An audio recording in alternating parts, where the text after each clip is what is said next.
Hey guys! Welcome to Couple. Please like and subscribe if you like this video. About 60,000 Hondurans could lose their temporary protected status this month.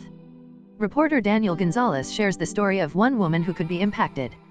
Alejandro Barahona, the RepublicAZCentral.com. The Trump administration on Friday ended a special immigration program for 57,000 Hondurans who have legally lived and worked in the U.S. for 2 decades, giving them 18 months to leave the country.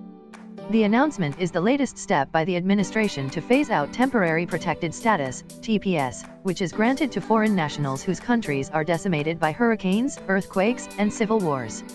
By cutting off TPS for Hondurans, the administration has now ended the program for 98% of the roughly 317,000 immigrants from 6 countries who had been legally residing in the U.S., some for nearly 30 years.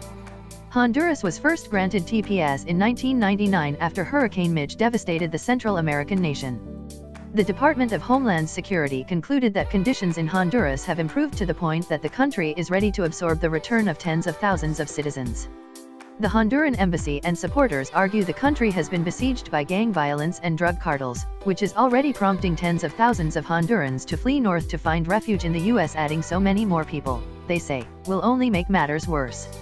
On Friday, officials from Amnesty International, Catholic Relief Services, and even some Republican lawmakers railed against the administration's decision. Representative Ileana Ros Ledinen, RFLA, whose South Florida district includes many Honduran TPS holders, called Friday's termination wrong-headed and tragic.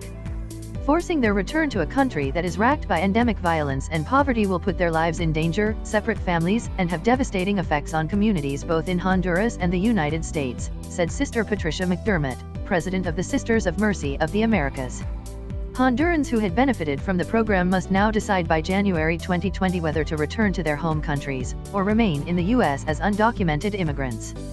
Complicating that decision is the fact that those Hondurans have given birth to about 53,500 children, all U.S. citizens, according to estimates from the Center for American Progress.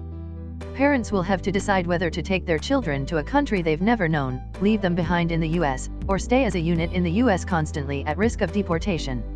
Losing Hondurans with work permits will also cost the U.S. about $31 billion over 10 years, according to the Center for American Progress. Temporary protected status was created by Congress in 1990 to allow people from countries hit by natural disasters or armed conflicts to legally live in America while their home countries recover.